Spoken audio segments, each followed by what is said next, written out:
Hi, welcome to the training webinar for this week. And this week we're going to do, I think you'd have to say it's a weird one because I'm not actually going to be building anything. We're talking about the different performance levels that you get by pulling data into a form from several different sources. The webinar is called Business Value Performance, and we'll mostly be doing business values, but we're also going to look at K-views itself and or K-views themselves, and also business values based on K-views. Here's the fundamental issue. You have several different methods of pulling data into a form to display in a form. This data might come from an external database. It might come from a knowledge view. It might come from a set of form instances. And there's a rub on form instances. Yes, I can pull form instances from a knowledge view, but I can also pull a business value that just looks at form instances, which should perform better than a knowledge view. So I've got a set of data. In fact, let's start going through the background of what we're going to do today. What we're going to do today is we are going to run a form. It's going to be the same form each time. So we're going to look at the same data, but we're going to grab that data from Process Director in different ways. And in so doing, we're going to be able to time how long it takes to do the operation that we want to do to pull data back and display it in a form. In some ways, it's going to be an unrealistic test because I'm going to be pulling a very large record set. Well, I say very large, a large record set, 1,000 records, and I'm going to place it into a form. And so with 1,000 records and several form fields in each record, ultimately we're going to have thousands of form fields on a form. And the reason that we're doing this is because if I was only pulling 4 or 5 records, there would be time differences, but we wouldn't be able to see how much of a performance impact that we have. So with all of that in mind, let's take a look at the background of what we're going to do today and the data that we're going to use. And let's pull it up and take a look at it. If I can figure out how to share my screen. Okay, so this is our data. This is our background data. Now, I've done a couple of things here with this data. The first thing I've done is I've created it in a Excel file. This data is all fake data. These companies don't exist. These aren't real addresses. They are not real phone numbers. None of it's real. This data is all generated via a service called Mockaroo, which you can find on the web. It's a great service for just generating dummy data. And what I've done is I've generated 1,000 rows of data in Mockaroo. Again, all fake data. And we're going to take this fake data. It's basically a list of fake companies. And what we're going to do is we're going to import this into Process Director. So of course, as a spreadsheet, obviously, I have the ability to import that into a database. So I've imported it into a database table so that we can query that data directly. What I have also done is I've ran it as a stream action. And so there are therefore 1,000 form instances. If my Process Director will navigate, there are 1,000 form instances that I've created via a stream action from that data. There we go. There we go. Those are all of my form instances. So we can open up one of these form instances and we can take a look at it. It's nothing impressive. It's really just a placeholder for all of the form data for each company. So each one of these companies now has its own form instance with all of the data. Now there are 1,000 rows of data, and there are 1, 2, 3, 4, 5, 6, 7, 8, 9 fields on this form. So if we want to pull back all 1,000 rows of data and place them into an array on a form, which we are indeed going to do, that is going to be a form with 9,000 form fields. I think that is enough form fields for us to see a measurable performance impact as we try to fill out all of this data on these form fields. So they're all exactly the same. Uh, the same fields. It's just, different fake companies that I have listed. So these are our two basic sources. And what we're going to go through are the different ways in which we can look at this data. So I have these form instances. These are all live, valid form instances. But on this form itself, I also have enabled a form data cache in Process Director. Now, most of the time, whenever you're pulling data back through a knowledge view, you aren't looking at the cached form data. You're in fact looking at all of the data that is in table form data, and you're pulling all of that data back from table form data. Now, table form data is the single table that stores all of the values for every form field in every form instance. And each form field value is stored in a separate record. So ultimately, you have millions and millions of records in table form instance. What the form cache does is it takes only these form instances and it saves them in their own cache table. We've talked about table caching before, and we've taken looks at examples of how form caching works. So we know we have a cache of data that is all from this form, and it is all stored in a single table. So instead of having to query table form data, the ability to set up a form data cache enables us just to segregate this data off into its own individual table that contains only data from form instances of this definition. And so it's a much smaller data set to chop through, and it's all in a single table, all of the data that we need because this form data is cached. So we can take a look and see how that affects our timing if we use the cache rather than using a regular knowledge view, which looks at the live data. Now, caching does have one issue with it, which is that the cache isn't created automatically. There is a table caching page that you have to invoke. And then when that page runs, it refreshes the cache. We always recommend that you use bputil to call that form caching table on a scheduled basis using the Windows schedule to call bputil, call that page, have it generate the form cache, and then release the page. And if you do that on a scheduled basis, your cache will update on whatever basis it is that you've decided, daily, weekly, or whatever.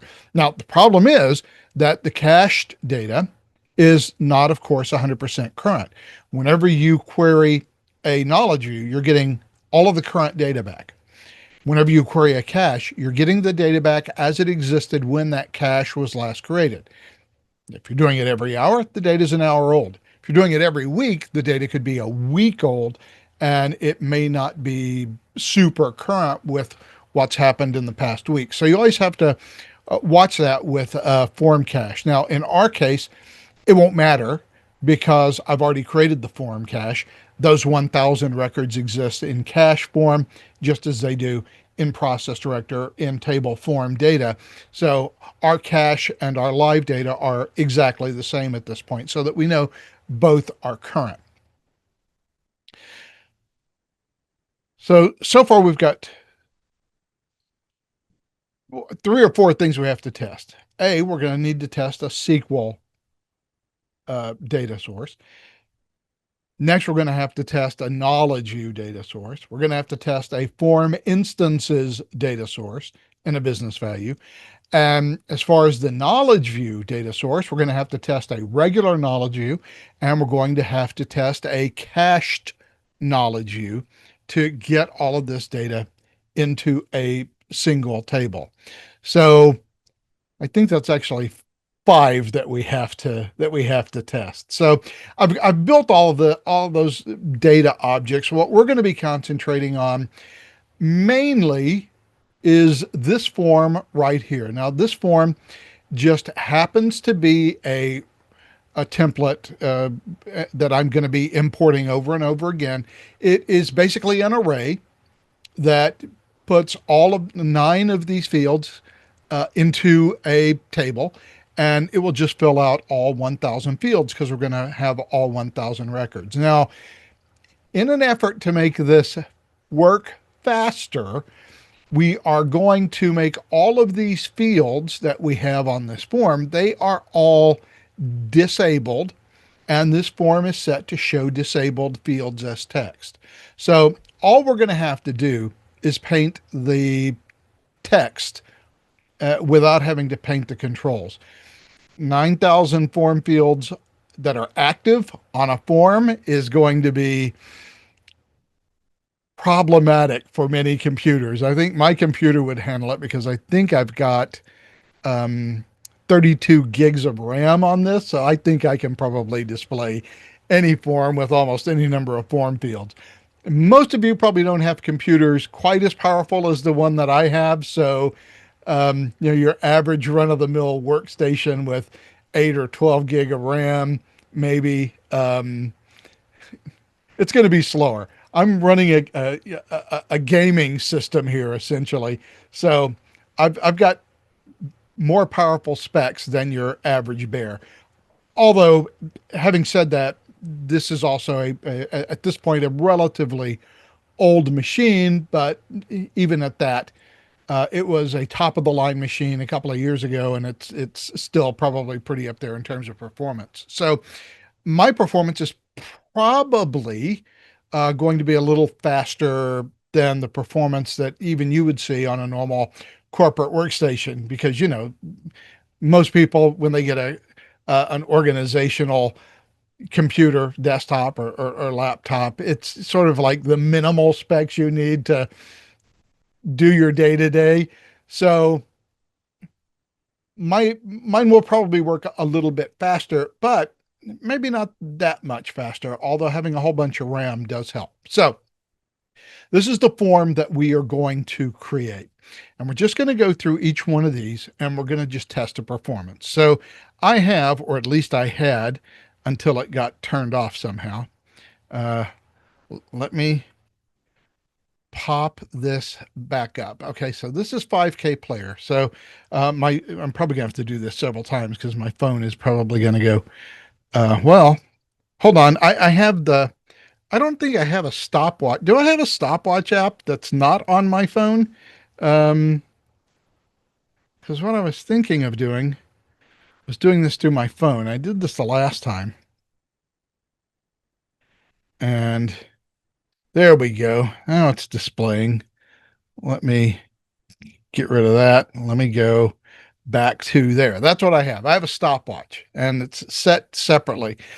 So we're going to use our stopwatch. In fact, let's make our screen here a little bit smaller. Let's throw our stopwatch here. I don't think it needs to be quite that big. So let me make this smaller so it takes up a little less space. Are you going to allow me to resize this window? I'm sorry. It was all set up prior to, and then it went, wow, do I have to be that? Okay, there we go. Let's make it smaller. It has to just be big enough to see. And I've also got to have enough screen size over here to play around with the forms. So, like I said, this is the form that we're going to use throughout our setup. So let's start off with just SQL, and let's see how this works out for us.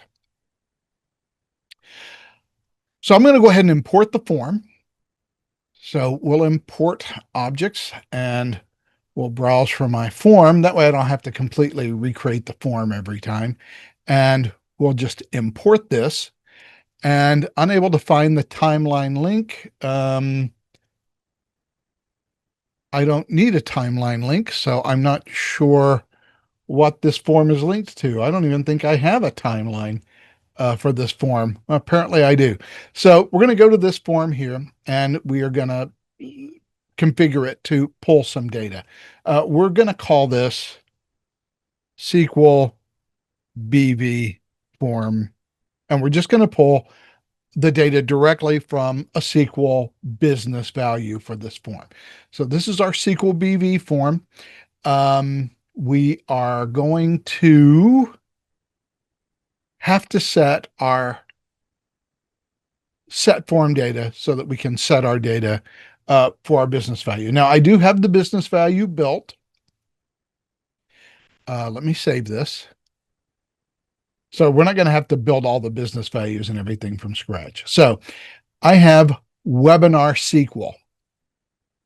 Now, this is my base table here. So it's just my sample companies table. I can test the query here. Worked really quick. Pulls 1,000 records, displays the first 100 here. So great, we're okay. We have all of our properties that we need. So this is going to be our first source form for our SQL. So let's go back to our SQL BV form. And while we're here, BV resources. Okay, I just need to know where to find that business value. It's in BV resources.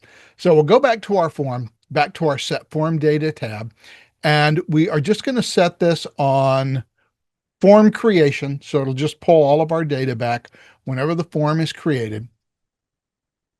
And we're going to start setting our form field. So we'll start off here with the address and let's pull our business value. So business values.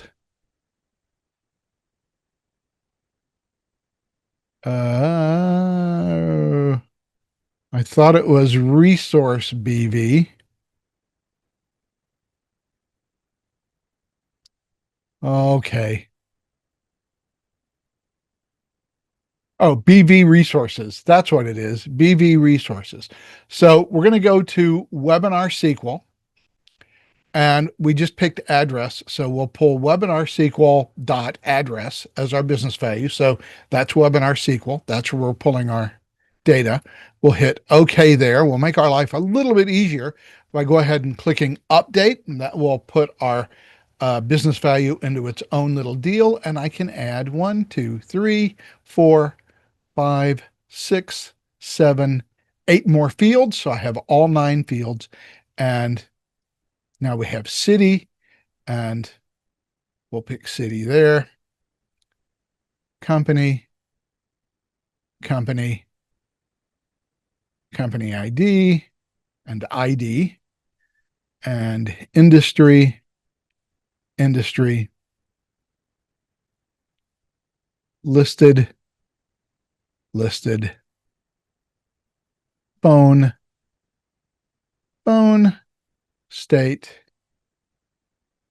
state, and zip, and zip. Great. So now we have all 9 of our fields that are bound to our array. So we should be able to call this SQL business value. I'm going to go ahead and update the form and I'm going to save it. So we'll just hit OK and save it. Now, this is a brand new form.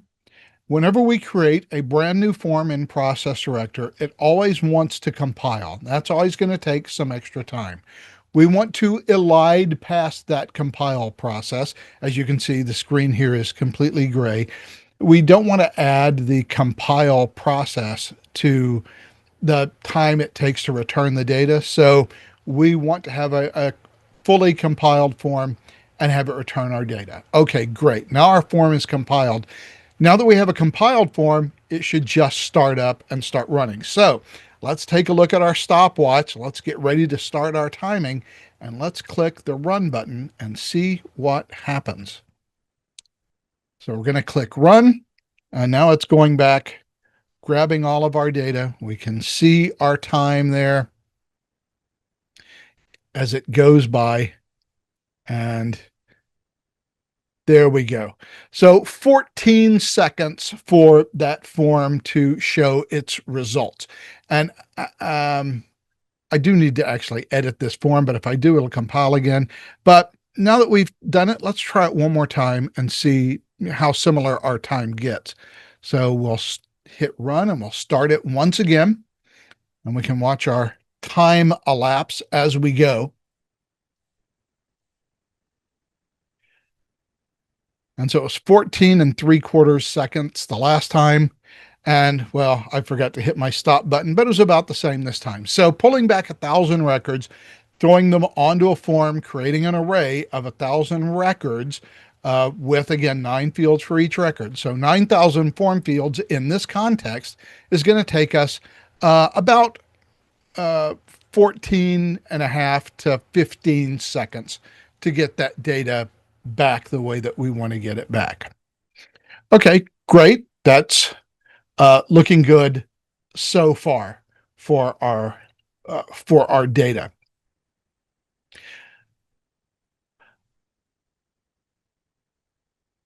You know what? I'll just create a separate form to do this. So we'll go create new. We'll import our objects, and we'll once again grab our template form and pull it in. Again, I'm not sure what business, not sure why this is set. Let me go back to my form template. I am sorry. Let me go back to my form template. Let me go back to properties, source data time. Oh, okay. I copied the old form and it has a timeline associated with it. We don't want a timeline associated, so we are just going to eliminate that timeline. Well, I didn't eliminate it, did I? I wanted to hit no selection. And we'll save this form, and real quickly, we'll just export it again so that we get it where we want it. Save as, or just save over that form. There we go. Now we don't have to worry about that error showing up anymore in uh, our imports. All right, so back over here to this form, our webinar form template. Now we're going to pull something a little bit different than we had earlier. Well, that's just business value. Our cash stuff comes down here. So that's our SQL business value. That's pulling the base SQL. That's all we need. I think what we need to do is move this form, from here back down to KView here, and we'll move that form there. And now we'll start pulling business values and KViews. So in this folder, in our KView folder, we have a couple of different ways to pull this back. We have our cached and we have our plain knowledge views. So let's actually do a test of this, and let's run these and see how quickly they run. So we're going to use our regular knowledge view, which is going to pull back our form instances, our live form instance data via a knowledge view. So we're going to go ahead and hit start, and we're going to run this knowledge view, and we'll watch to see how long it takes to load all of that data. And it's taking a while. We're already now past 15 seconds for this knowledge view. And again, this is not a form. We're just pulling a knowledge view at this point.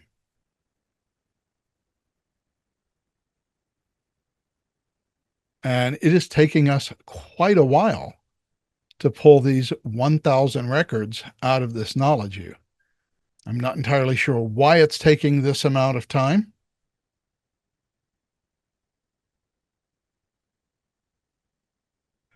It is trying. There we go. All right, that took 49 seconds. Now, was there a caching issue with this knowledge view? Not sure. Let's try her again. Let's run it one more time and see how long it takes on a second run. A lot of times when you're trying to do a first run, objects have to be uh, recached, and so they have to be recompiled again. I'm not sure that that's a problem with knowledge views, but we're gonna confirm it. And yes, I apologize. Much of this session we'll be watching a stopwatch, and maybe we should make it a little more interesting by making wagers on the over and under for how long it takes for any particular object to run and return our data. Well, it's beginning to look like that 49 seconds is a pretty accurate review of or pretty accurate representation of how long it takes to pull this data, although we are now at 50 seconds, and there we go, 54 seconds on our second run to pull the data via a knowledge view. So the knowledge view itself is adding just a significant amount of time to return this data. Now, this is the live data that we are returning with this knowledge view. I have another knowledge view, which is this company's cached. And if we look at this knowledge view will only use cached form instance data. So this is our cached version of that same knowledge view. So now let's run this and see how long it takes for a cached knowledge view to return our data. We are off to the races now. And so we were on our first two runs of this data, we were at 49 and 54 seconds to return that data. So let's see what, if anything, caching gives us in terms of pulling this data back.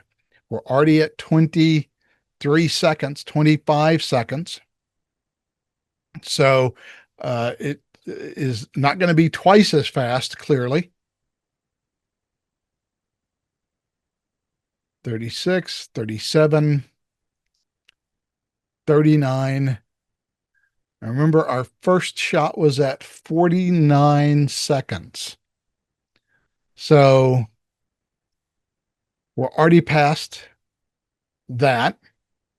It's trying to paint on the screen, and there it goes. All right, this took us 56 seconds. This is counterintuitive. I would have expected it to be faster than my regular knowledge view. That's the whole point of, well, that's one of the points of caching. But we'll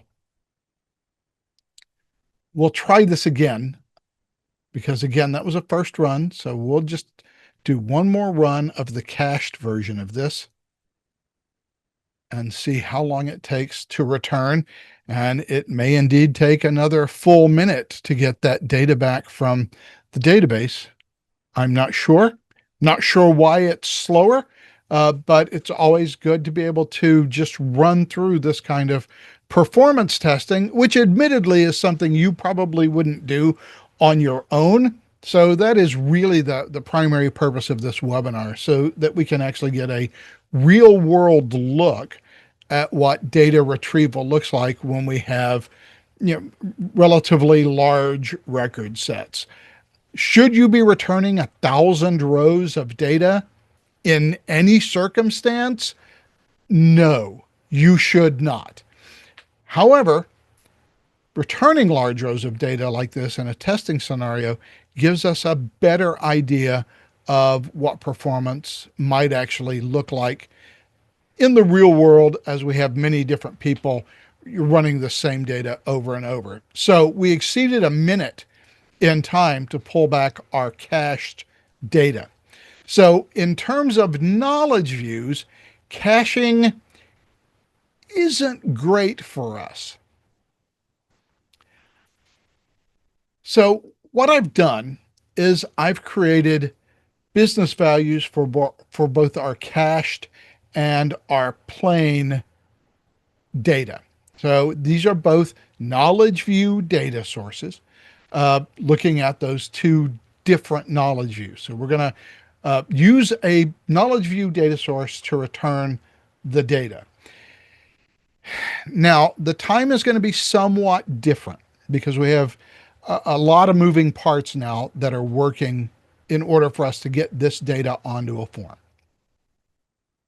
The knowledge view has to run. It has to return that data to the business value. The business value then has to run, and the business value will have to return that data to the form, and that data is going to have to be painted on the form so that it can be displayed to the user. So some questions arise.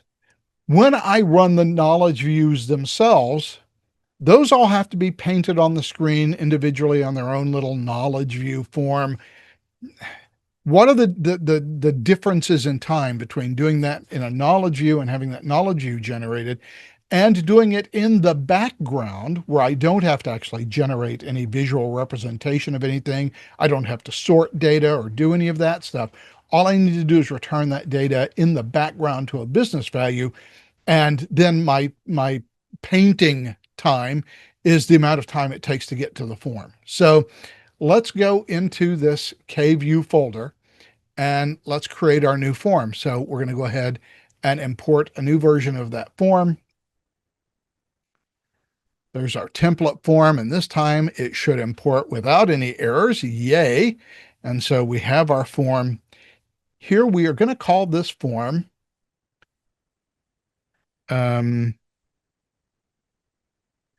KVBV live, and we're going to pull our live data, and then we'll copy this form and create one for our cached data.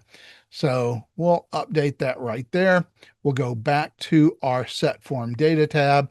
And again, on form creation, we are going to add our business value. So once again, address, and then we'll go none and business values, and it is in companies plain BV. That's the one that we want, companies plain.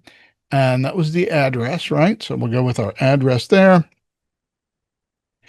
All right. And we will update our form and add our 8 form fields.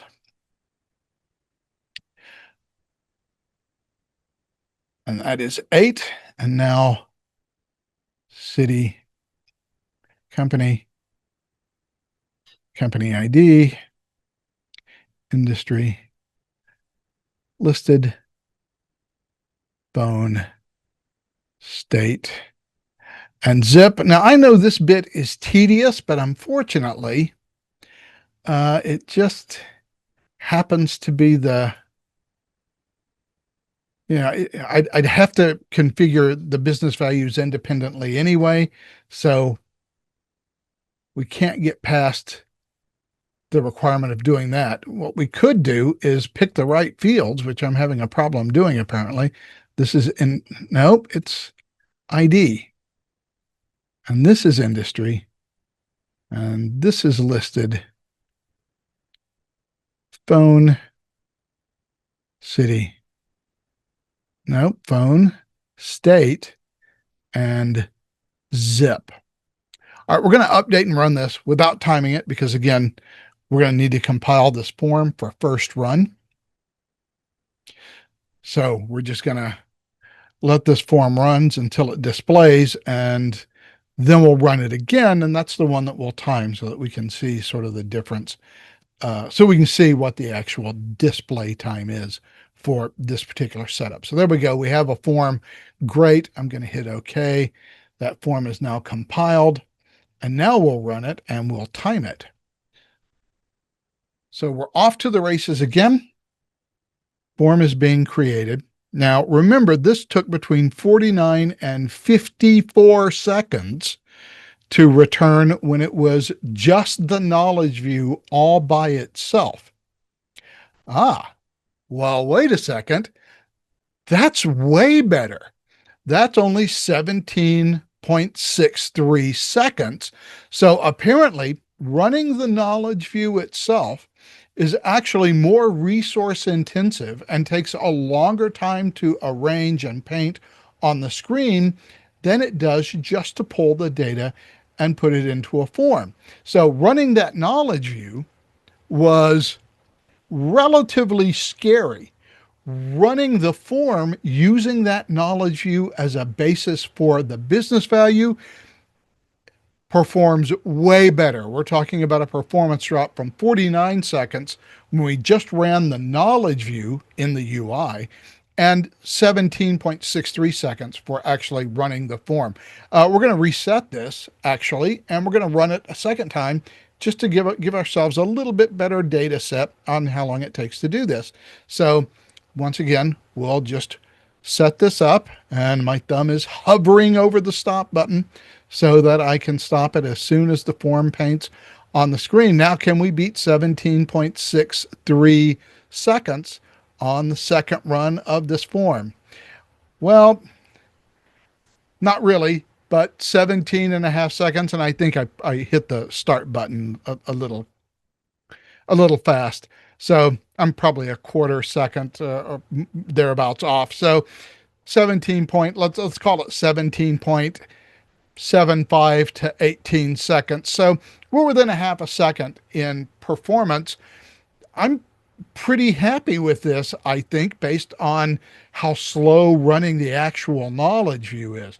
Knowledge views have their own overhead, and knowledge views are kind of complex because they not only run on the server, and the server has to pass all that data to you, but whenever the knowledge view hits your client, that knowledge view has to be sorted. The sorting doesn't happen on the back end like it does on a business value. When I pull a business value and I sort that business value, in this case, it's obviously sorted by ID because the IDs are going from 1, 10, 100, 1000, 101, 102. So clearly, I'm sorting by ID. That all happens in the background. That happens on the database whenever I pull the data in the business value. And so it already presents it to me on the form sorted. Knowledge views don't do that. All of the sort operations and things like that have to happen, that happens inside your browser after the base knowledge view data is delivered to the page. And then on your browser, all of the sorting and other operations occur to show you the data in the order in which you want to see it. And of course, that's additional system overhead. Although it's not overhead on the process director system, it is overhead on your local machine. And so a more powerful machine will do that sorting faster in the browser than, a machine that has less impressive specs. All right, that's our live data. Let's replicate this. I'm just going to go ahead and copy here on this form. So now I have this KB live copy, and we are now going to call this KVBV cached. Well, it must be such a joy. It must be such a joy to watch me incompetently type words on the screen. Okay, we're great there with our set form data. Set form data don't copy over, so I always have to configure it. So once again, same 9 fields. Boy, we are going to get super familiar with these same 9 fields, aren't we? BV resources, and we want companies cached, and we want the address for the company. And we'll update. And once again, 1, 2, 3, 4, 5, 6, 7, 8. And city, company ID, industry, listed, phone, state, and zip. One of the nice things about this testing, you sure do get to know what fields you have in your data source. That is for sure.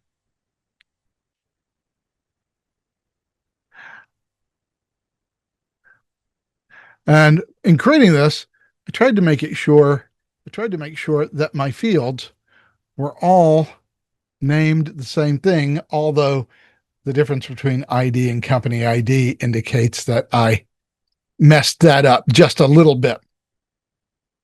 All right, let's update and run our form, and we'll reset our stopwatch on this. And we'll give it several seconds to do the compile so that we aren't misled about how long it takes for the form to show up after it's been compiled. There we go. We have our form. We'll hit OK. And now we have our cached data. We were at 17 to 18 seconds. So let's call it 17 3/4 seconds for our live data. Let's run our cache data and see what that does for us. So now again, this is cached data. And I think the expectation would be that this should run faster than the live data. And I'm not entirely sure. Well, 17.40, that is technically at least a half second faster than we had it the first time. Let's close the form. Let's reset. Let's run her a second time and see if we can confirm that result. So as it turns out, the cached data is technically, when you run it like this, it is technically a little bit faster. I'm not entirely sure why in the knowledge view it runs slower. Okay, this got us below 17 seconds, 1680. So potentially we could save a full second from the user perspective by using the cached data. In fact, let's run this one a third time. We got 15 seconds we can spare, just to see if that gets any better. Certainly from a user standpoint, it's already better in that we are pulling this data. Well, again, I hit a little too early on the stop button. So it was probably just a tinge north of 17 seconds had I let the form fully paint, which is what I should have done. But again, we're still 3/4 of a second faster. So let's ballpark this, because each time it runs, depending on what's going on in the system and how busy the system is and what's happening in the background, are the timers running, this performance is never going to be set in stone in terms of it's always going to run in a predictable time. So we have to give it some sort of cushion around an average, maybe one standard deviation, maybe half a standard deviation in terms of how long these things take to run. But we are in the ballpark of 3/4 to a second faster using cached data than we were using the knowledge view itself. Let me digress just a little bit here. It is possible to actually run the knowledge view directly in a form. And I think it would be useful just to run a form that has the knowledge view in it, just to see what the difference in performance is, because we are now in the 16-second range for cached business, or a business value based on a cached knowledge view, or a knowledge view based on cached form data. And we're in the 17-second range on just a business value based on a normal knowledge view. What if we just do a form based on the knowledge view? So I don't have a template for this one, so I'm just going to create it from scratch, and I'm just going to call this KV form live. And I don't think I need to make both of these forms, but we are going to use a knowledge view for this form. So we're just going to call this KV form, and we'll give that heading 1. And now we are going to drop in a knowledge view control, if I can remember where knowledge view controls are. thought it was in other. Oh, it is in other controls. I just missed it. So we're going to drop in a knowledge view control, and we're going to go to the field properties for this knowledge view control, and we are going to set its default value, object information, content item, and we are going to need our company's plain business value. So that is located in training webinar, business value performance, KView, and there we go, company's plain. That is our knowledge view. So let's save and close this. Well, I probably should have saved and ran it just so that it would compile, but saving and closing it and then running it will get us there eventually. So it's a pretty simple form. And once again, we are just gonna, it's KV form live, and we're just gonna run it. We're not gonna time the first run of it. Although we probably should have, because this thing compiled like a champ. There's only one control on it. In fact, I think we are good to go here. I think we're good to go on timing it, because the only thing this form has on it is a couple of words and a knowledge view control. So let's start this bad boy. And as we can see, the form has already painted. All of our data does exist as a knowledge view. We can pull back knowledge views, any knowledge view in the system. We can pull it back and display it on a form. That's not a problem. However, we're now adding to the knowledge. So remember all the time it took to generate this knowledge view? Well, it's still going to take that amount of time to generate this knowledge view. I'm expecting this thing to pop up in around 50-ish seconds. Although the range was pretty wide, it ran from 49 seconds to 54 seconds. So there's like a 5-second delta where it could be anywhere in there, but it is trying to paint right now. I see it, and there we go. I've got my knowledge view. Okay, it was a little bit faster. This one came in at 46.85 seconds.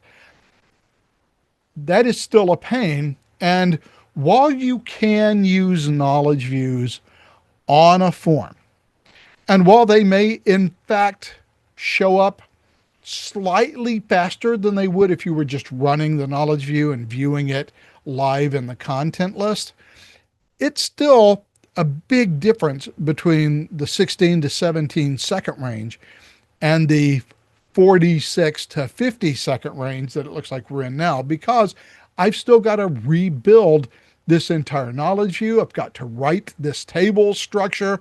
I've got to sort everything after the knowledge view paints. I don't know if you can see it on Zoom, but about 4 or 5 seconds before the knowledge view actually paints on the screen, if you look close, you can actually see it sort of dimly appears in the background. It's very hard to see. It's very subtle, but the knowledge view is trying to paint. It can't paint yet, though, because we still have to perform the sort operations that changes the order in which the data appears.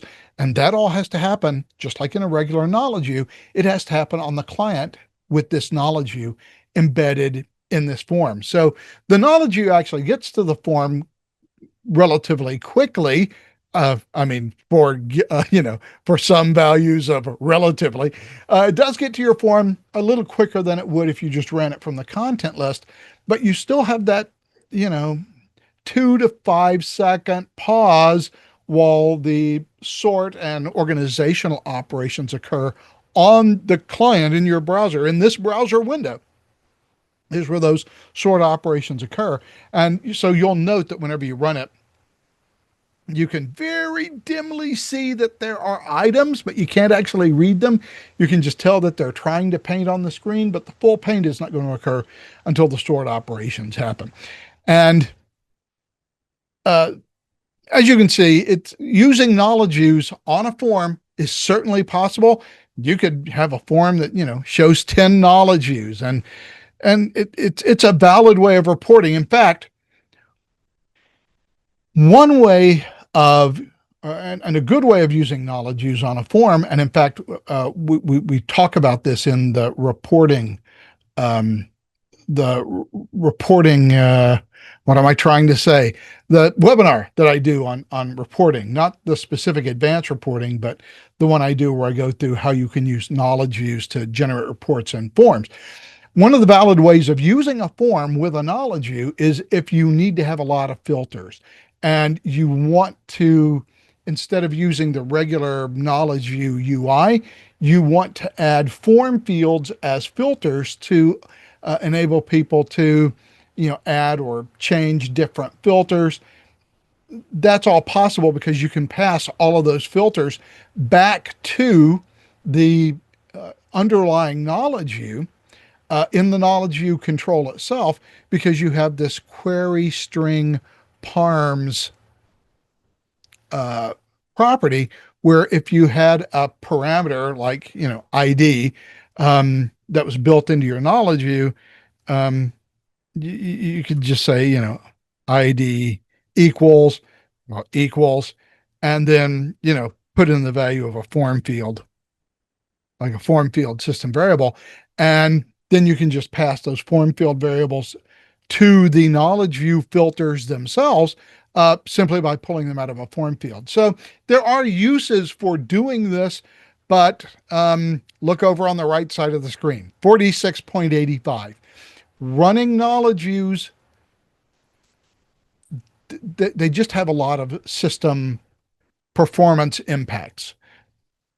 It's just the nature of knowledge views. So if you're going to run knowledge views like that, just remember it's going to be slower than it would be just to run them through a business value and display them on a form in form fields with all the form fields just set to being disabled. So the form fields don't even get painted. That saves us a lot of time, by the way, because all I'm having to do is send text to the form, and the text and just the plain HTML of the form just gets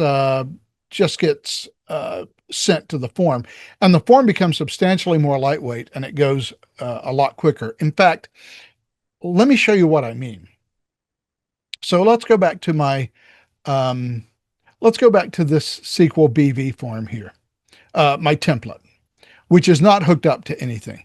I am going to go ahead and save this since I've built it. Well, I really don't want to save it because I don't want to save that. There is no parameter. I guess it doesn't matter. We're probably never going to run this form again. It was just a demo form anyway. But let's go back to our webinar form template because I do want to show you something. So on our form template, we are, well, I didn't even need to select it, but I don't even want to update it. I just want to run it. So sorry, let me go back here and I'm just going to run this form. Now, this form is obviously the array form. It has no values. I don't want to run that form. Sorry. Let's go back over here to our underlying data. Let's look at a form instance that just has one set of form fields. Okay, it's having to return 1,000 form instances. It's obviously taking it a couple of seconds to do that. There we go. Now we'll open our form instance. All right, I've got a running form instance. We're pretty happy with this, right? Let's go back. And we are getting super geeky today. We are going to view page source. I knew it was in there somewhere. So this is what Process Director is actually delivering to your browser. This is the plain raw HTML. So there's some scripts and styles and links to jQuery and stuff on the front. And there's all this other stuff. This is going to come into every form. And then, of course, there's all of the state data that that saves the state of your form, and well, blah blah blah blah blah blah. But okay, now here we go. Now we get to each individual control. Now I'm really unhappy with the way that this is showing here, and I don't know that in my browser, what I want to do is wrap these fields. I actually want you to see how much HTML there is for every single control. So let me open up VS Code.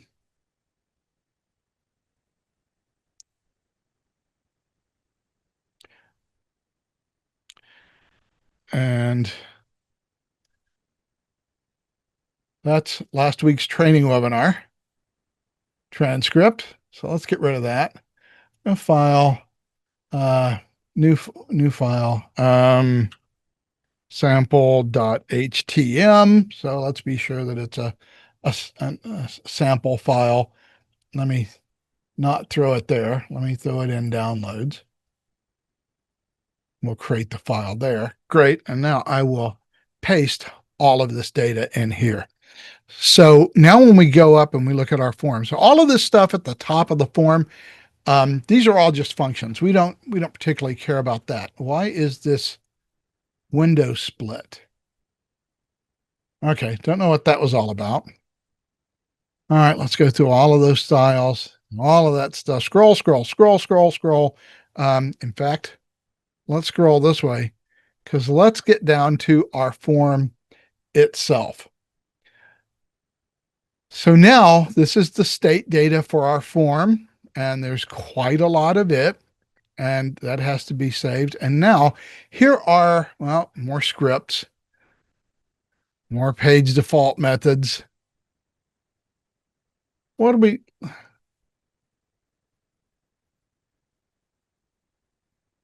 okay, I don't know what this is all showing me here. It is showing me things other than the HTML page, which I don't want to see. Script source. Okay, so there we go. I don't understand what this thing is in the middle of my page. I don't know why it is skipping from.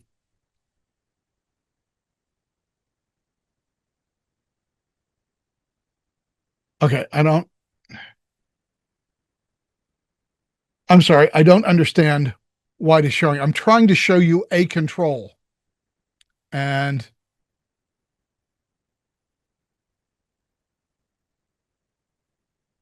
I just want to see the text of this page. And now it goes to 40. There is the body. Oh, I think it's just taking all of the, okay, I crave your indulgence. I'm trying to get to just the form itself. Page methods, clear interval. Where are my form controls? Okay, finally, we're on form controls. Well, not quite yet. I'm just trying to get to where the controls are and get through all of this JavaScript. Um, well, okay, fine. Here's what's going on behind the scenes. It's creating all of the information for each of those text boxes, right? This is the text box for the city and state. It's having to create all of these text boxes on the form via all of this JavaScript. There is a whole bunch of stuff going on because each one of these forms requires a ton of stuff happening behind the scenes. For that simple form, and it is a real simple form, there is this huge HTML page. What I was trying to get to was just the forms themselves that had the, okay, there we go. Here we go. Here's my class. Here is my control. So this is control 03. It's an input control. It is the control for the listed property. And so just to present that control, which says listed in it, I've got to go through all of this stuff. In fact, I got to go through all of that stuff to list that control. That's a lot of HTML. And look, there's only 9 form fields on this whole thing. These are the 9 form fields that I'm filling out.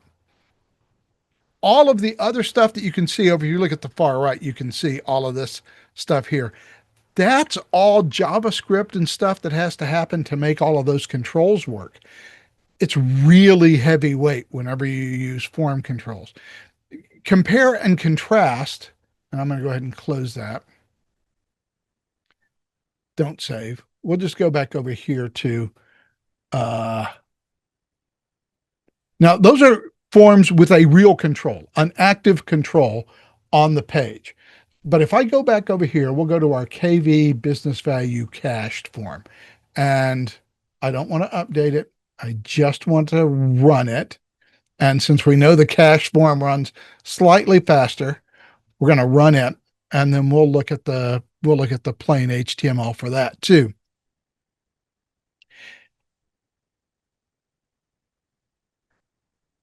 And so what was it? 17 seconds is what it takes to make this thing work. Okay, so here's what my form looks like.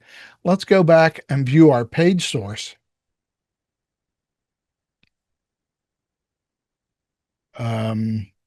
Is it going to take a whole 17 seconds just to give me the page source? Is it going to refresh the page? I was hoping it would just magically show me the page source. It is trying.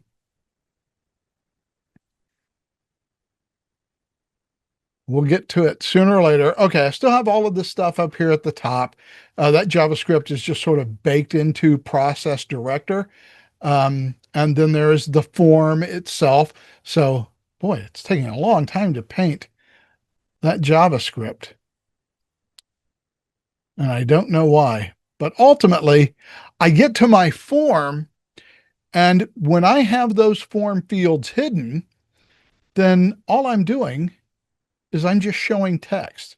So I don't have to worry about those form fields. I don't have to worry about that ton of JavaScript that might run at the bottom to populate those form fields and set their visual appearance and all of that other stuff. All I have to do is deliver text. So this does speed up our form quite a lot. So that's one of the reasons why being able to have a form, just have it display the form fields as text, well, it doesn't paint the form fields onto the form at all. It just paints the text with its own, HTML class that it's disabled. So each disabled control has this, disabled control class, but it's just showing it as text. So it's way more lightweight whenever we are reporting that way and we're just showing these fields as text. So I just wanted to go through that and show you those two differences. It's a little bit of a digression, but it's kind of important to understand how this works in the background.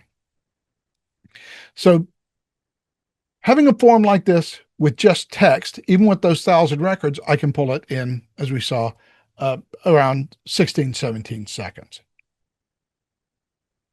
Okay, so we've seen SQL business values, and that ran, pretty quick when we ran that form, just a couple of seconds. Our knowledge view forms take us up to 17 or so seconds to run. Now we have the form instances, and I think I want to be in that folder instead. So let's take a look at this business value. This is a form instances business value. And this form instances business value, again, it's pulling the same data. It's all the same, but now I'm pulling it as a form instance from the source data form. So this is actually just returning the form instances and displaying them in our business value. And obviously I can test the form condition and it tells me there's 1,000 form instances. Unlike a SQL business value, it's not going to show me any of the data like it would if I was pulling it from a SQL data source.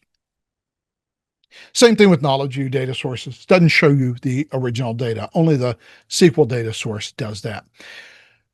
But this is the form instances data source. And I think it's going to be interesting to see how this affects our timing on our form. Let me go ahead and close that since we're not looking at HTML anymore.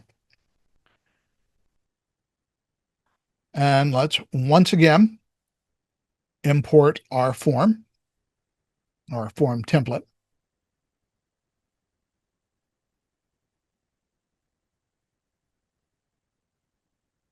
And we'll have to reconfigure it, of course, with our business value. And we'll just call this form data source BV. And we'll update it. Go to our set form data tab. Once again, we'll go to form creation as our event so that it just loads automatically. Address and business value. And I did not check to see which one that is. Webinar form instances, however, is right there. And so we want the address or address. I'm never quite sure how to pronounce that. And that is webinar form instances that we're using. So let's confirm that we have the right business value. That should be 9 fields. So we'll go with city and city, company, comp ID, and ID. And we'll match industry. We'll match the stock exchange upon which they are listed. Then we can grab our fake phone number and our fake state. Well, actually, the states aren't fake. I mean, they exist. And our zip codes. I think the zip codes are probably real too. And we will update. Let's update it. Let's close it. Let's run it, do a first run to get the compile out of the way so that the form gets compiled and cached properly.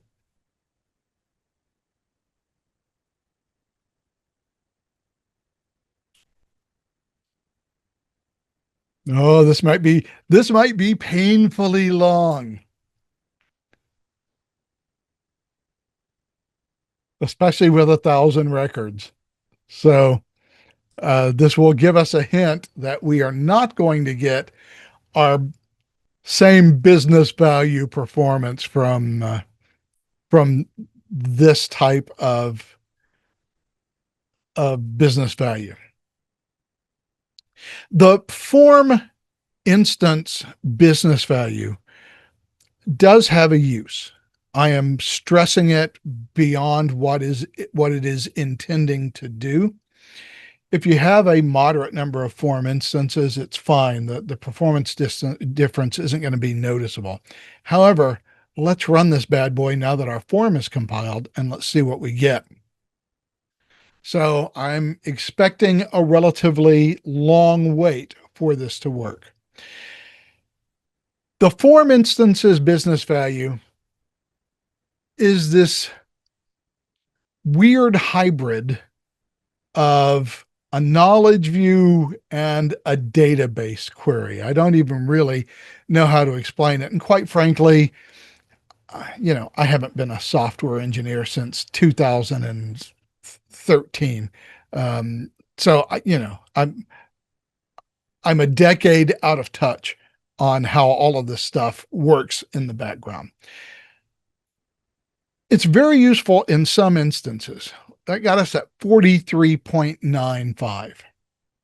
So not great compared to 17 seconds to pull this out of a knowledge view, and 43, well, is as good as 44 seconds to pull it from a form instances data source.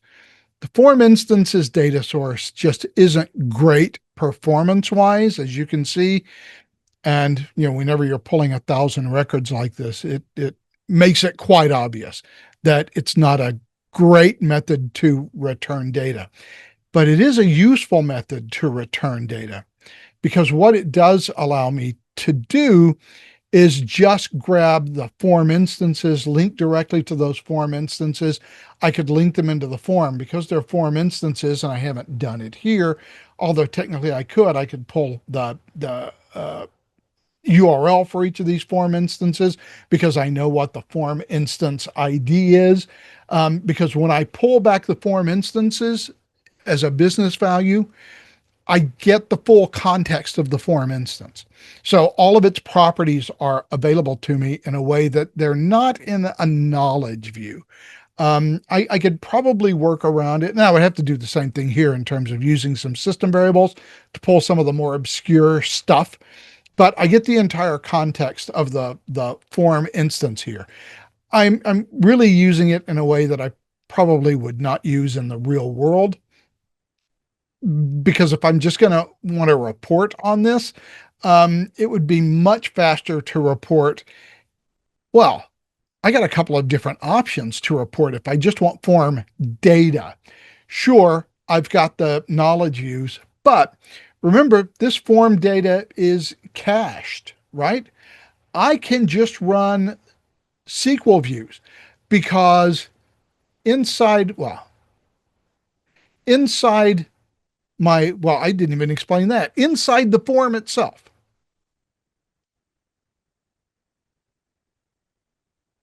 I have the SQL data source tab, if I can find it, form data SQL view.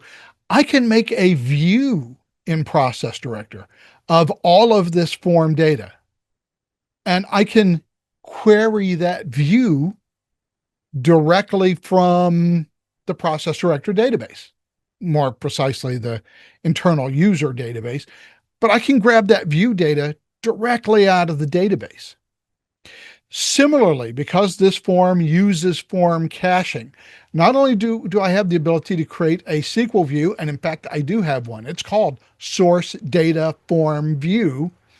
I can query via a SQL statement. I can query that form data SQL. Was it form? Now I forget what the name of it was. Um, e Well, I forget what I named the view now. Sorry. Source data form view. That's what I'm looking for. I should be able to see it in this with this internal DB data source. Source data form view.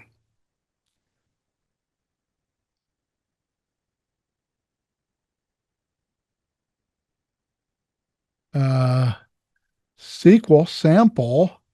There it is right there. Source data form view. I found it. Look, here are my fields. BP address, BP city, company, company ID. I can query that form view directly via SQL. I don't actually have to pull back those knowledge views at all. I can just grab the SQL from that. Plus, when I create the cache for this form, because remember, this is a cached form. So I have a form cache. Let's see if we can find out what form cache it is. So if we go to our source data source form and we go to its properties tab, there is a form ID. So this is 75A5A68D. So 75A5. Let's keep that number in mind. The reason we're keeping that number in mind is because I also have a cache table, table FDC, so that's my form data cache, underscore 75A5A68D, blah, blah, blah, blah, blah. This is my data cache, my cached data from the original form. Now, honestly, while you could return the data from here, it's going to be a nightmare because each control value has its own record in this table. This basically is a clone of table form data that only contains the data for form instances of our data source form. But remember, each one of the fields on that form is going to have its own row. So for each form, there are going to be 9 rows of data. So basically, this is a 9,000 row table to store all of the data. Plus, you have to know what field to pull the data out of based on where it is in this table. Whether it's a number, then it would be in value. If it's a string, it'll be an S value. If it's a drop down, there'll be S display string and S value.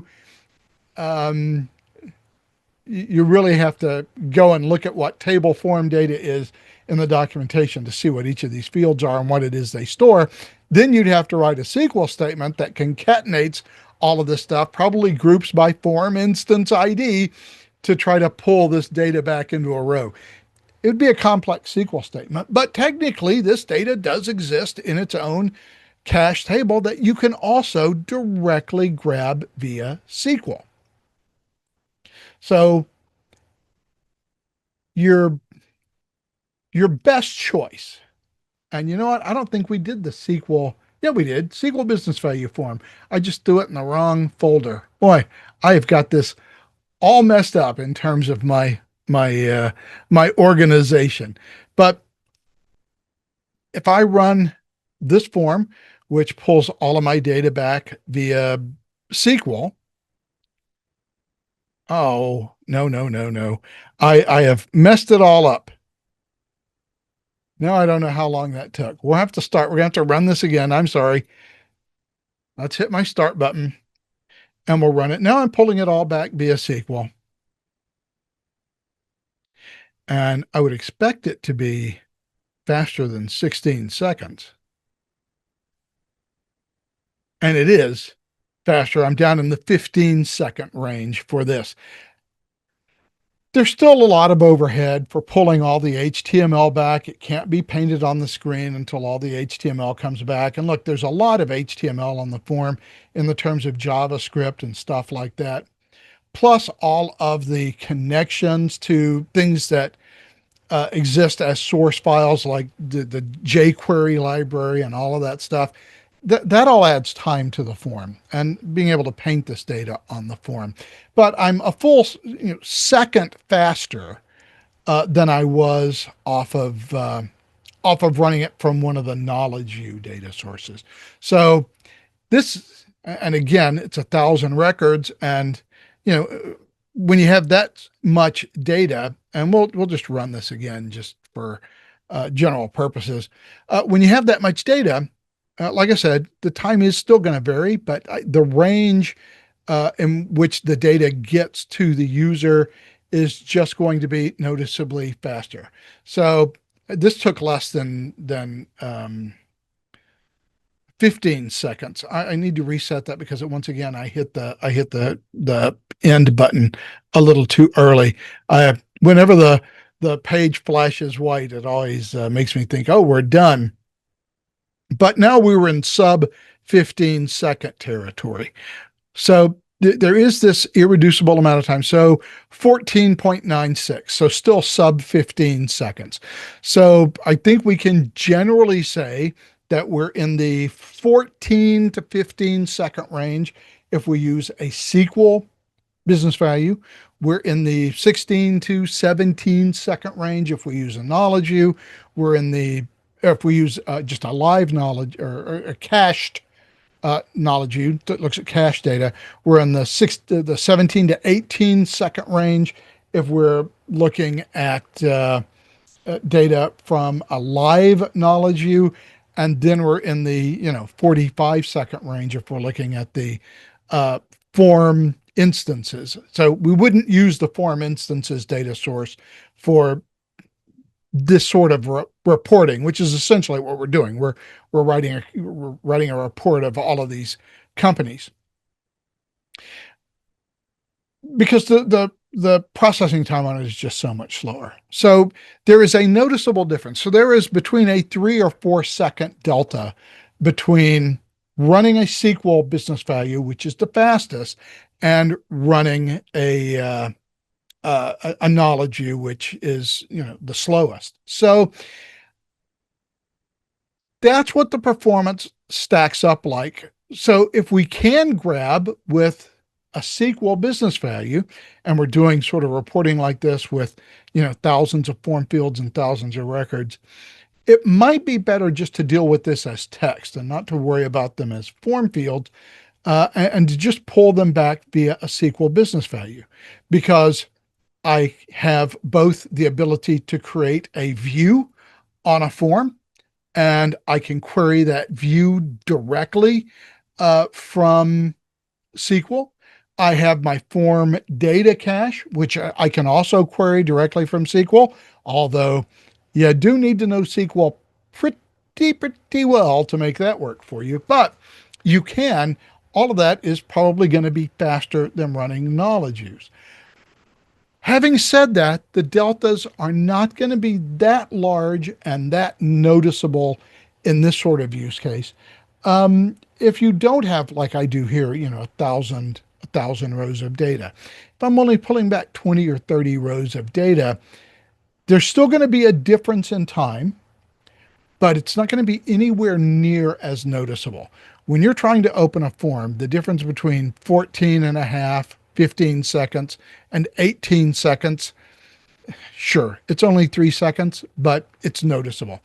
If you're talking about, 30 rows of data, that difference is probably not going to be that much noticeable for your end user. In most cases, the thing that you also have to keep in mind when we talk about this performance is that knowledge views are simply going to use more system resources than SQL views. Because with SQL views, all of my action is happening first of all, it's all happening on the database. Second of all, I'm querying, a specific item, like, for example, the source data source view. Because this is my original data, the data that I imported from Excel. If I go back in here and pull, where is it? Source, not table, source form, source data form view. So if I pull that, and what I'll have to, I'd have to, did I not build a version of this? I don't think I built a version of this. I completely forgot. So let's build a version of this. I am just going to, well, I do have all of these different fields. So I've got BP comp ID. Well, I don't want to rewrite this. Let's go back and recopy this. And we're not going to run it in a form. I'm just going to show you sort of the configuration of it. So we'll go back to my folder. I am going to copy and copy it here. And we'll go into this and we will call this form view BV. And you know what? It might even be worth querying this just to see it work. But what we're going to do for this one is we are going to keep everything pretty much as is. All we need to do is change the name of the table we're querying, which is source data form view. So we're going to select star from source data form view, and we are going to order by BP comp ID. So we have to change that. And we're going to have to change the property values down here. So ID, which I've already copied, is BP comp ID, company, BP underscore company, and industry, BP underscore industry. So I'm just going to copy and paste all of these fields, phone, BP phone.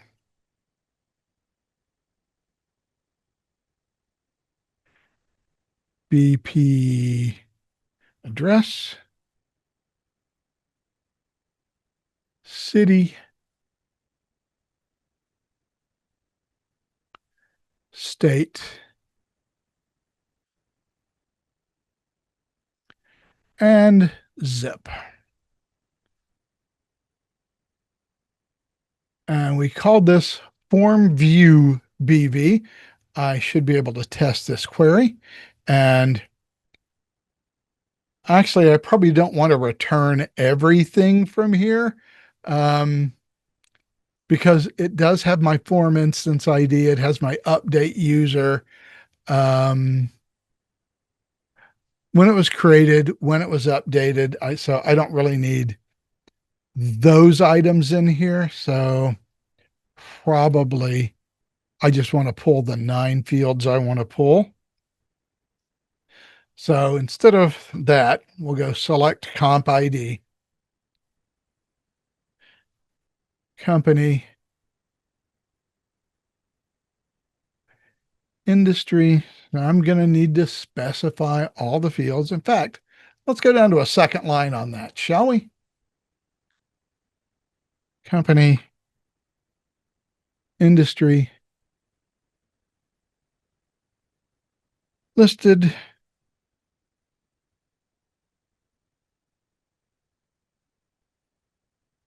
phone. Oh, didn't put my comma in. Address. No, I did address. City. I really hate the way this looks when it's all crunched up. The Monaco editor is going to be a big, big update. BP City, state and zip, the last two. State and BP zip.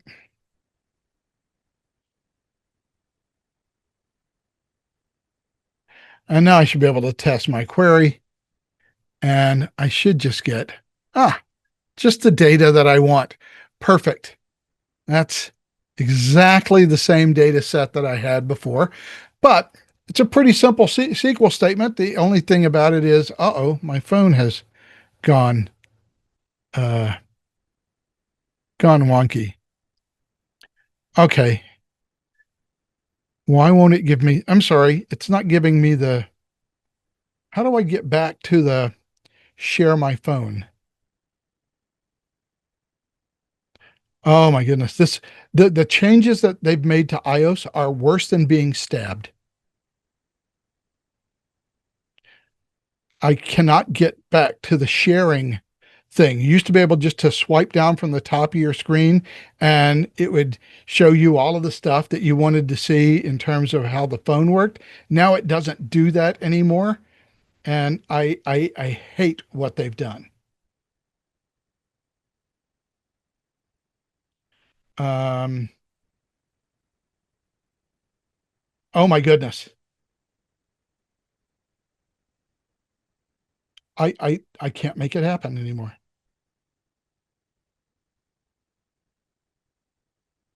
Okay, finally, I got back to it. Let's go back to 5K player.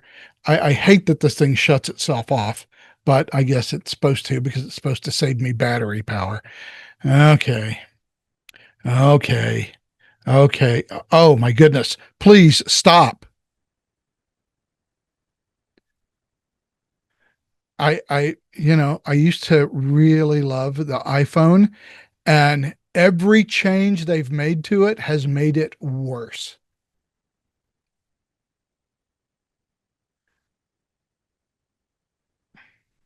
Okay, I want to make this smaller like it was. Oh, this is so painful.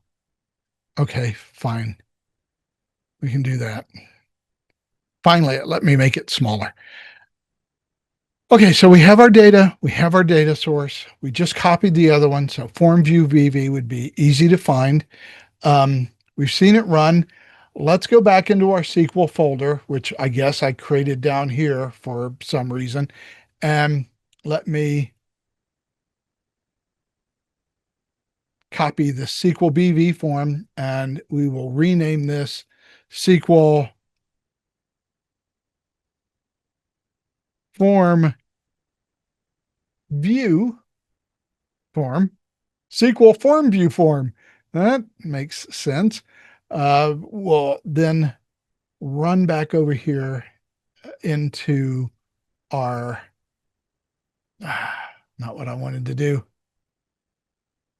I wanted to click that tab. And once again, we'll go back to form creation. We'll add our action there, address. And this time we're looking for form view BV, business values, BV resources, form view BV, address, and update. And 1, 2, 3, 4, 5, 6, 7, 8. And now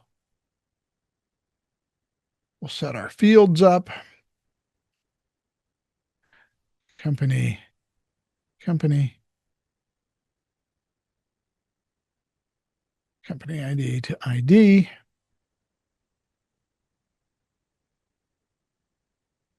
Industry, listed, phone, state, and finally, zip.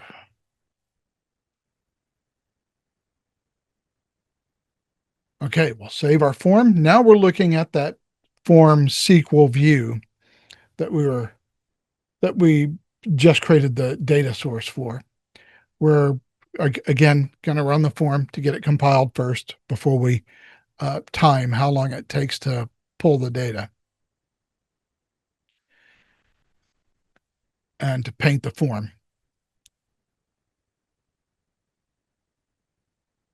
Okay, this seems to be taking painfully long to compile. There we go. There's my data. All right, now we are going to run this form. Now, I'm just going to tell you straight up, it's going to be slower than querying the source data that I imported directly from the spreadsheet. It is going to be slower, and the reason it's going to be slower is because that form view is pulling the data from the database. So we're back up now into, well, I said it's pulling it from the database. It's pulling it from the process directory database, right? There is this form view that is built. But for that form view to work, it still has to go look at table form data, chop through the potentially millions of records in that form to pull back all of my form field values to fill out each row of data that exists in the view. So while it's easier using the view because I'm specifying the field names in that view, and I can grab them all as single field names. That view kind of displays everything as a table for me already, much like a knowledge view does. That view is still having to sort of run a subquery in the background to pull all of that data out of table form data, just like a knowledge view does. So it is going to take a little bit longer. So we were in the 14 to 15 second range on just the straight SQL data.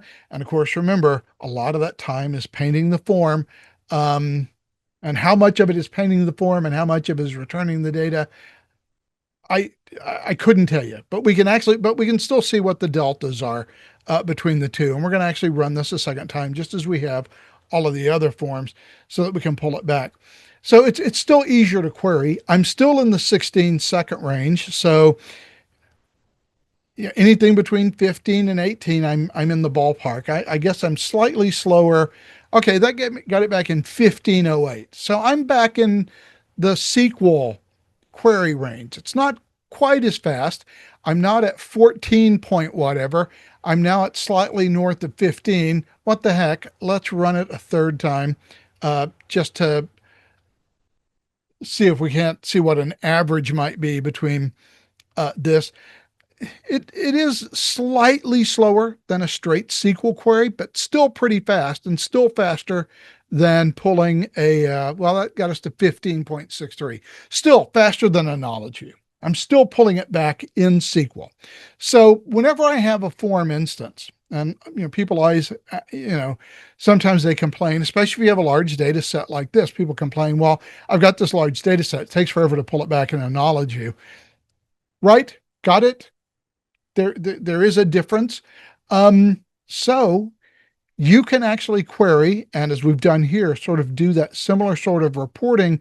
Rather than throwing it into a knowledge view, you can throw it into a form.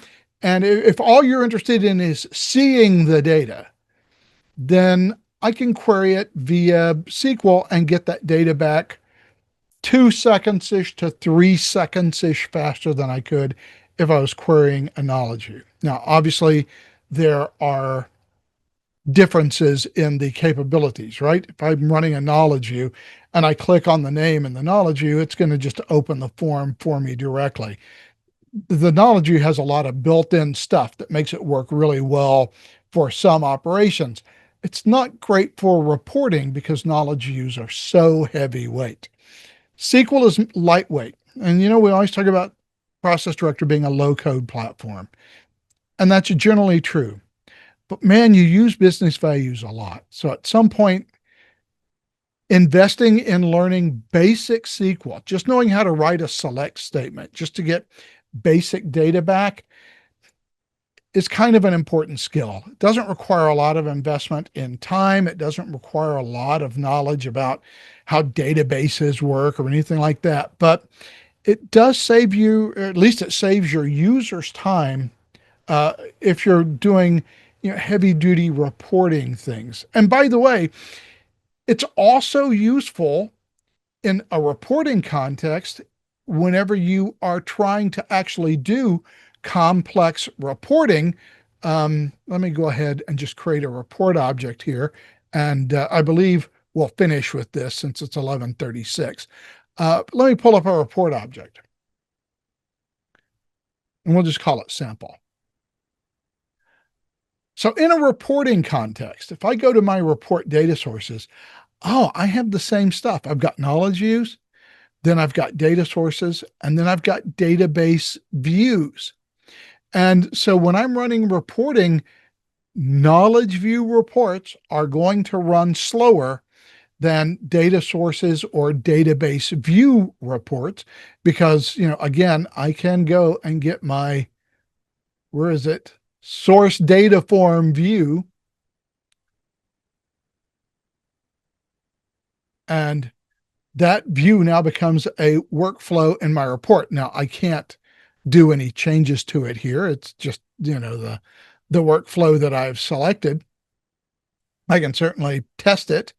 Everything looks fine there. And I can now use this as a data source in my report.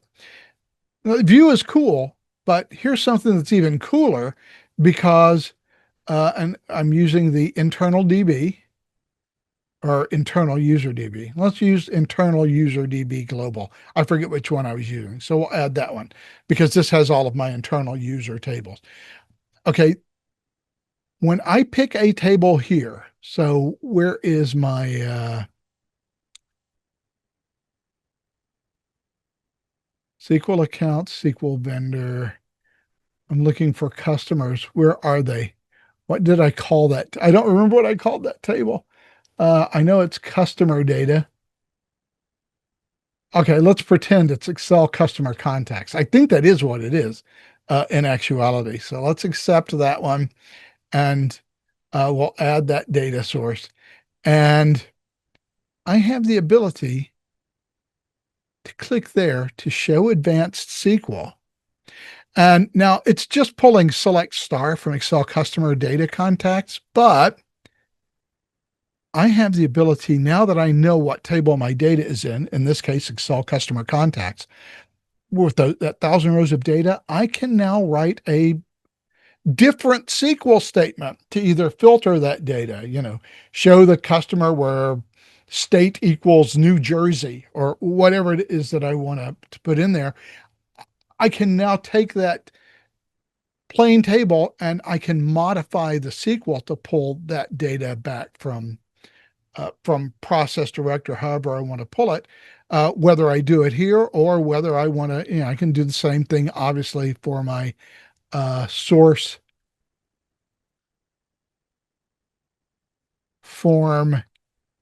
data form view. There it is. I can also take that source data form view, which is my actual form data from the form instances that have been saved, and I can pull that data back in a report as well. And it's always going to be faster to pull stuff on the database side than it is on the knowledge use side. Now, look, if you don't know databases, the penalty is not that steep. As we have seen, it's a 3 to 5 second delta with a large data source. If it's a much smaller data source, the delta obviously is going to be commensurately smaller, up to the point where on a day-to-day basis, using reasonable sizes of or reasonable numbers of records to return from data, it's probably going to be fine, whichever you're more comfortable with.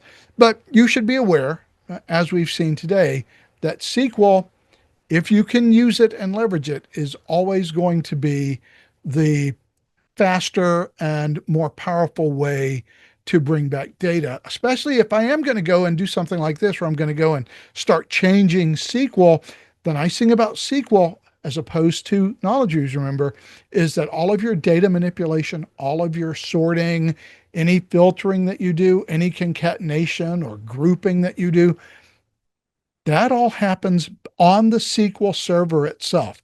And it happens super fast compared to using a knowledge view, where all of that stuff now has to happen in the client. So the data has to be delivered first, and then in the client, it chops through the data and figures out what order and grouping and anything else that you want to use for that data. And of course, knowledge use can't do grouping, so that wouldn't happen on the client, but knowledge use do filtering and they do sorting, all of which has to happen on your user's client machine. SQL, it all happens on the server. Server's way more powerful, and the server will do those things a lot faster. So I think our key takeaways from here are that the performance differences aren't deal breaking, but they are noticeable, especially with large record sets. And now we have an idea of what the performance differences might look like whenever we are determining how we're going to get data back and report it into a form. There is one other thing that I could do before we go, and I'm going to do it as quickly as possible. I'm going to go back to my KView business value. So this is our, I think our fastest one. And I am going to go to our form. I'm just going to go to the form controls tab. And once again, as you can see, my thing has shut down. Oh my goodness. I am so frustrated with iPhone now. I always have a common mantra that I use when dealing with almost any sort of computer device. And that mantra is, don't help, because some of these systems want to help me too much, to the point that their help is super irritating. Oh my goodness. All right, we're just going to leave that at its large size. I just don't have time for this. We're going to go into our form fields. We're going to do one more thing. I probably shouldn't do this, but I'm going to do it as an example. We're going to activate all of these forms. Or I'm sorry, all of these form fields. So I'm going to take each one of these disabled form fields, and well, I don't need to specifically enable them. I am going to make them all enabled. So now we are not going to be just go to set read-only options, please. I cannot click on things. ID, set read-only options. So now we're going to look at what happens whenever I run a form where instead of the form fields being disabled with disabled fields shown as text, we're just going to run the form fields. We're going to actually be able to see all of the form fields as form fields. And I think we'll get a little better idea of how much time painting the form on the screen takes as compared to just sending the text to the form. So I've only got one more field after this one. And keep in mind, I'm using the fastest method I can, which is the business value display. And I'm going to hit the business value, the SQL business value, where I'm literally just querying. I'm not even querying form instances. I'm querying the original data that I imported from the Excel spreadsheet. And let's see what happens here when we run this form. Oh, this is the first time I'm running. I just saved it. So this is not really going to be a valid value.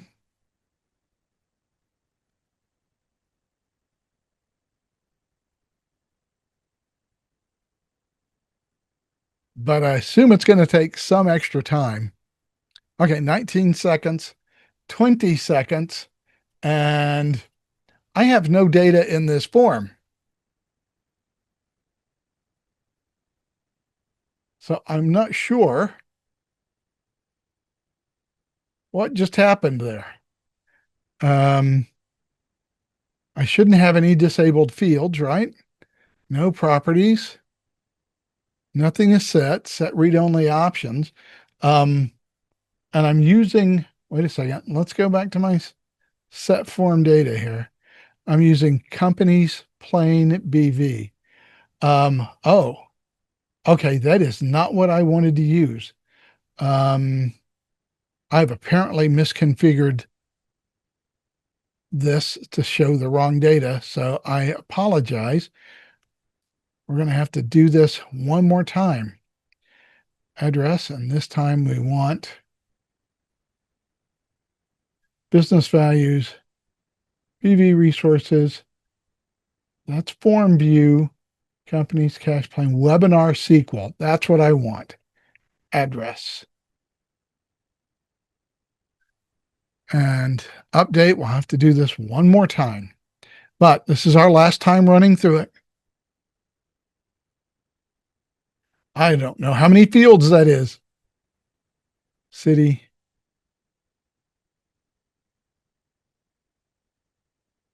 So let me just do this configuration one more time quickly. I clearly picked the wrong field there. I needed company ID.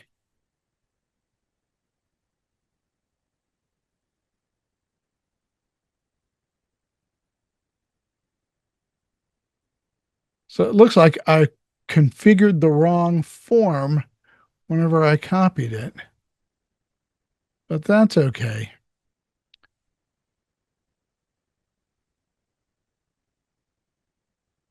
So that should be my webinar SQL. So once again, that's KVBV live, I believe, or KVBV live. Okay, that was the wrong form. That's not the form I wanted. I wanted SQL BV form. I messed that up.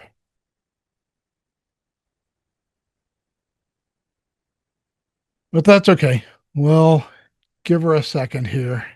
It's still not showing me my data. What in the world is going on here? So let's go to my SQL BV form. Let's run that. I'm not sure what I've done wrong, but I've clearly done something wrong. So let's give her a second here. Let me be sure that this is my, it should be SQL BV form. It should have my correct form data. It does. Great. I see data. I'm happy. Oh, I think I know what the problem is. I think it is configured right. I'm afraid that it is configured right. I'm about to confirm that. Let me set these things back to read only. Now, the reason I'm doing this, I think I know what the problem was. And the problem was there wasn't a problem other than my patience. But I think I'll show you what I mean in just a minute. I'm just going to redo these fields because I think what we're about to see is going to get ugly. And from a user perspective, it's going to create a nightmare for you.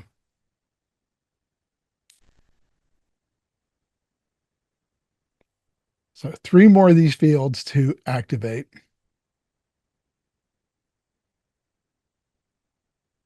Two more. And one more.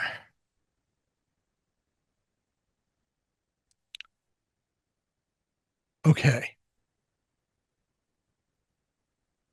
We'll hit OK. We'll save our form. SQL BV form. That's the form that we want to run. Let's reset our stopwatch and let's run our form. Okay, so this is why I said I think this is going to be ugly. Because if this thing operates the way that I think it's going to operate, it's going to show me all of those blank fields. Why is it showing me all of these blank fields? That seems weird. I know I had data. I mean, it just worked. We just saw it. Ah, there we go. There's my data. And so my form is compiled, and that took 34 seconds, by the way. But now that my form is compiled, let's run her again. And what you'll see is these fields will show up and they're going to be blank for a little bit. And they're going to be blank for a little bit because all of that JavaScript has to run to throw all of those values into the form. So we're waiting. And by the way, your end user at this point is going to get a little freaked out and they're going to say, how come I have a blank form that is showing up? They don't. It's going to take a long time to get that data.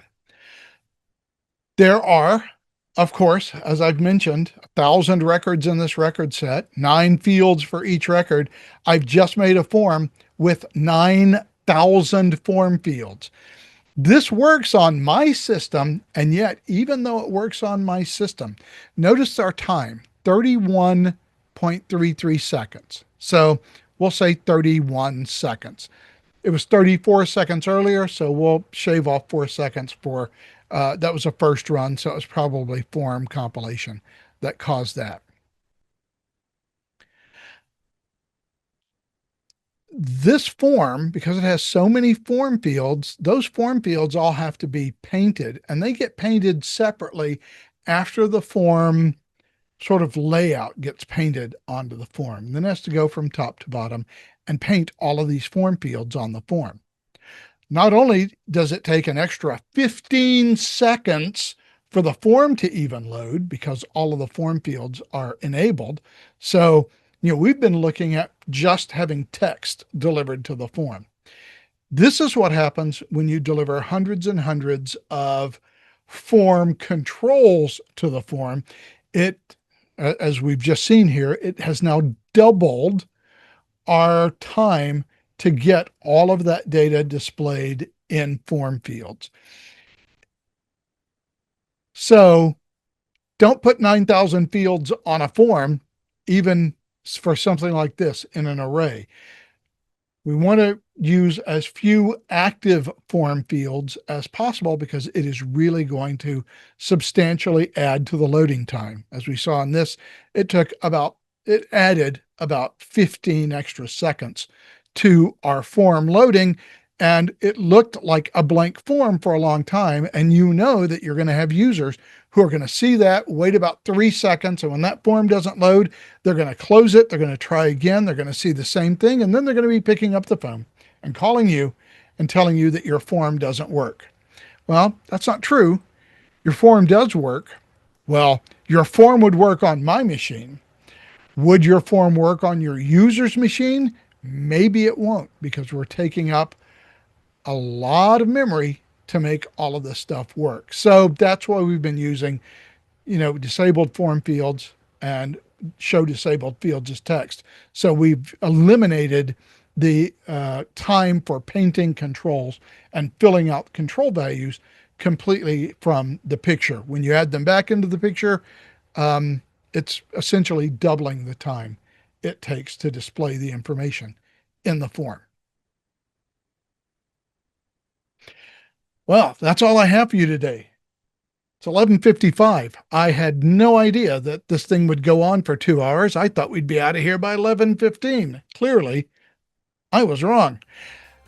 Have a great week. Have a great week next week. There will be no training webinar next week. I'm not going to be here. I'm taking my first vacation of the year, so I'm getting a couple of days off. So we'll pick it up again the week after that. So have a great rest of the month. We'll see you again in October. Until then, so long.